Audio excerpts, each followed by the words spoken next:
Good morning, good afternoon, depending from where you're watching us from. This is your friend and brother Hajfal, who's going to present one of the first episodes of our broadcast, Who Are You? Today we have a guest, a special one, and inshallah we will try to know more about him and know more about the English language. Thanks. As I told you in the beginning, today we have a special guest who's our teacher, our friend, our brother, our paradigm, but especially my role model. His name is, or I will let him give his name. This is a brother we love. This is a brother we respect and the honorable Mr. Sam. So please, Mr. Sam, you can say hi to your guest.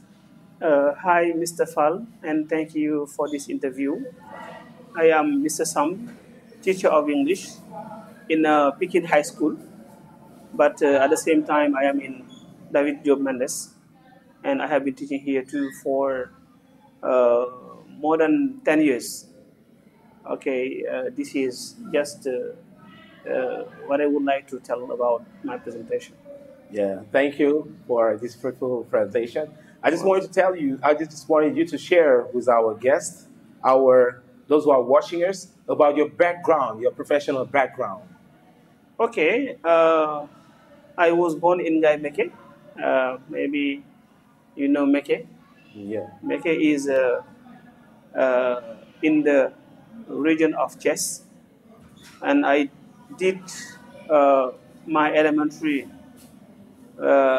my junior high school, and my high school there before I got my back exam, and then went to University Sheikh Anta Diop, UCAT, where I spent 4 years and got my maîtrise. At the time, we were talking about maîtrise, not master, huh? Right? Yeah. And just after, I became an English teacher, right? Uh, Maybe I had the chance also after teaching for 4 years. I went back to the university to get the subscription, okay, to do my day. Uh, yeah, that's all, huh? That's all. But I didn't have the chance to continue and up to doctorate. Yes. Okay. This is just a little presentation. Great, great. Yeah, And this shows us of that we my are background. Uh, yes, my professional yeah, my background. professional background. Yeah, and this Yes. shows us that we are very lucky to have a teacher just like him. Thank you I very myself, much. especially, he being my teacher, he being somebody who was helping me during crash courses and anything.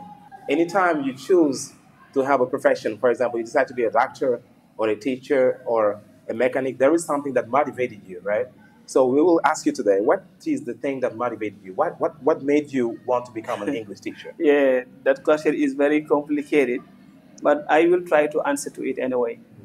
Yeah, as a student, uh, sometimes we are motivated by some teachers, and especially English teachers. There are guys who like uh, doing their best to make their students involved in what they are doing. And I was impressed really by one of uh, one of my um, one of my teachers impressed me so much, and fortunately we I don't know, we had the same name, huh? You see, we had the same name. It was Mr. Sambo, a very charismatic teacher, uh, who respected exactly the way he dressed. You see, the outfit was wonderful. The way he communicated with the students was exceptional too, and he respected everybody. And I really like to be like that guy. Yeah, he was maybe one of those people who motivated me, okay, to be a teacher. But at the beginning, being a teacher was not my dream, huh? As many people. Yeah. But teaching is so important that really, uh, at the university, I was dreaming of becoming a teacher, and I did it to become a teacher, Great. right? Great. Thank you for sharing this experience. You're welcome, And bro. this motivation. Mm-hmm. Now we'll go to the next level, next step. Come on. What is your approach to teaching English teaching students from different languages? Students who are coming from different, maybe they have different language background. No, what is your approach? How do you share? How do you do to have a Students connection whose with them? mother tongue maybe is not Yeah. English. Mhm. Yeah, we try, huh? Every day we try to perform, to make, some ways and means, okay, to use some ways and means, sorry, to make our students, um, love and appreciate what we're doing. That's why sometimes we motivate them in class. We can motivate them by any ways, huh? Sometimes it is I have the habit to give to my students some extra points. Students they like too much points, and if ever you give them 1 point because they have participated, they have taken the floor before their comrades, right? This is something very important for them. Next time they will want to, okay, to take it again and again. And on the long run, they can succeed really, okay, to speak a very nice English. That's not very easy sometimes because some students they are very reluctant to take the floor in class. But we as teachers, maybe we have a little experience and we try to motivate them by any ways, by any means necessary. We try to motivate them. Even last time I was doing here in David Jomandes class with one of my second S classes, and one student took the floor and really impressed me.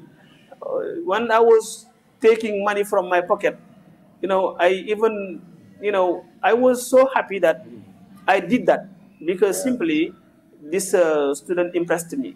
You see what I mean? That's why we we teachers we have to motivate those who are reluctant, those who really maybe are shy or something like that, and those whose because we all are, our mother tongue is not English, students especially, but we have to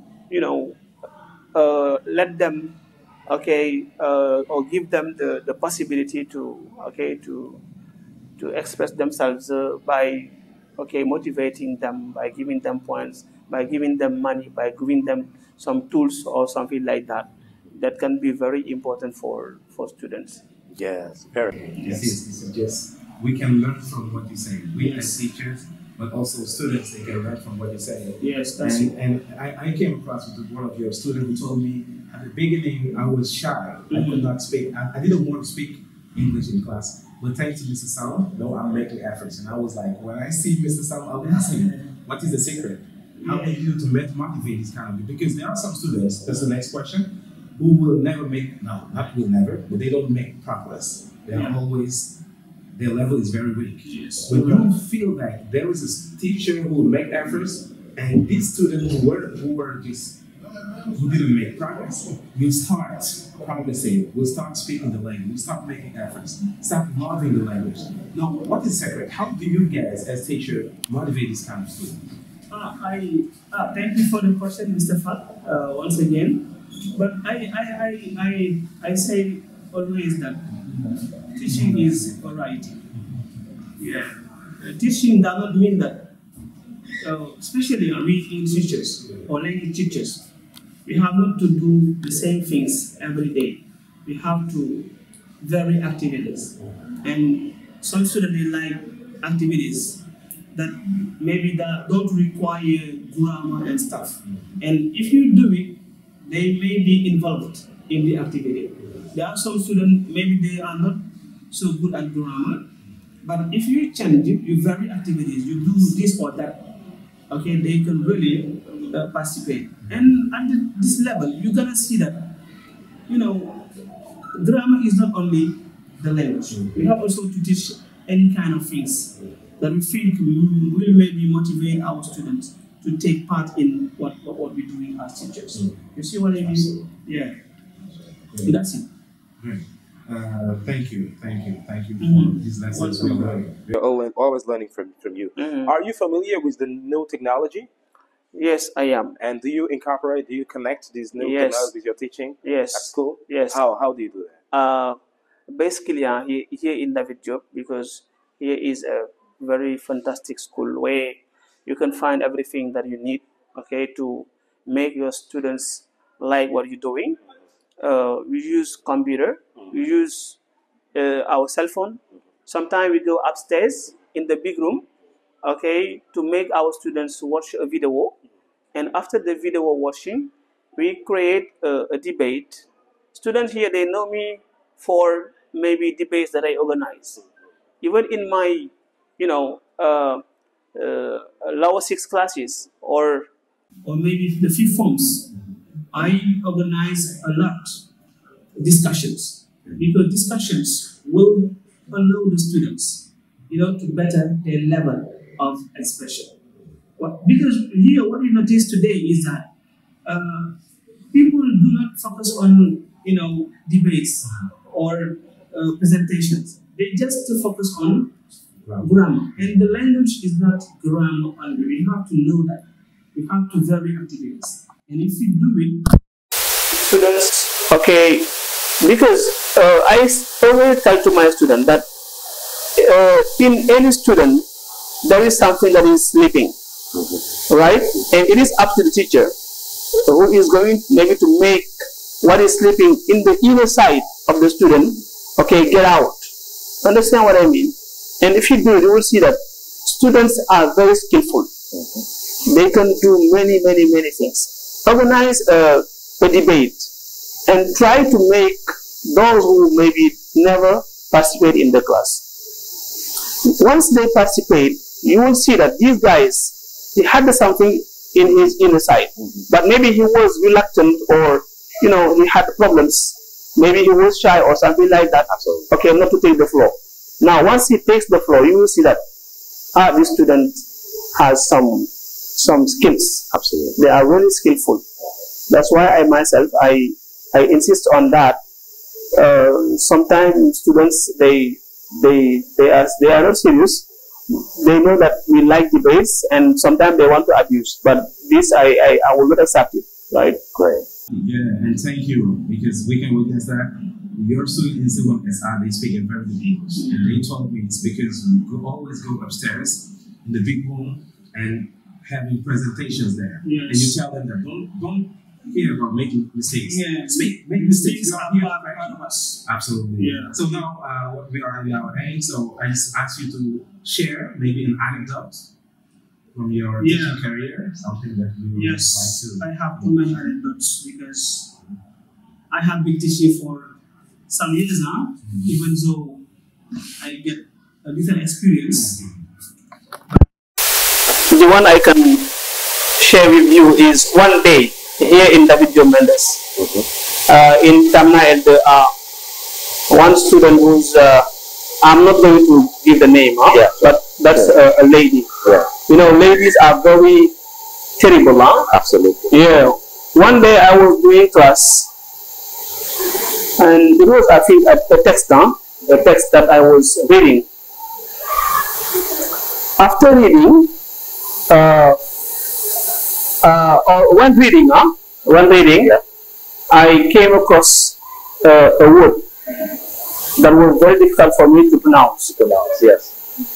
But this one student in the class knew that the teacher has made a mistake of pronunciation. Oh, okay. When I mispronounced the word, the lady, she looked at me. You see what I mean? Yeah, sure. And I said to myself, I asked a question: why does this girl look at me like this? And I guess that it was that because I mispronounced the word, and I continued handling my class. But once I went back home, I took my dictionary, and I see the word how it was pronounced, and definitely I made a very big mistake. And that's at the time that I am very careful with words. When I pronounce, I try to check again and again. Because we teachers, if you mispronounce a word, sometimes it can go directly to the student. That's why teachers must be very careful when they are speaking a language. Because today's students, they do like you. They go and make researches and they come here, okay, ready to maybe contradict you. You see what I mean? That's why that was really something that that I appreciated because it permitted me to to see or to verify, check if you want the words that I maybe might mispronounce. Okay, to check how are they pronounced. You see what I mean? Yeah, that was something I really appreciated. I was shocked at the same time. I appreciate it because as a teacher, okay, we must not do this kind of errors. But errors are part of us because we are human beings. Absolutely. Right? That's it. So thank you. That was a pleasure having you. I give the floor for your last word, Michelle. Last word, but that's not the last word, of course. We will meet next time. Okay, all right. Thank you very much, Mr. Fall, You're welcome. for your brilliant interview. You too, you are a very good guy. We appreciate you too. You are doing a great job because sometimes we hear from the students, they really tell great things, okay, about your person, your personality, the way you teach them, and so and so. We wish that you will become among the best teachers of this country. Yes, apart from that, I thank also David Mendes, because David Mendes is a great school too, a school of excellence, as they say. And students who come here, they are really lucky because they are good teachers. There is a great administration, and also the supervision field also is well managed by Mr. Bass, Mr. Keita, Mr. Bati, Madam Moro, Madam Kebe, and staff. People very nice, very positive too. Really, we appreciate this school, and we wish that it will live so long and will train, okay, many more personalities in this country. Yes, thank you so much, bro. Thank you you as well for watching us from the DEM TV that is located in Dakar, precisely in Senegal. I'm here in Senegal, precisely in Dakar and in Sikap Bao. I'll meet you next time for the second episode. Thank you.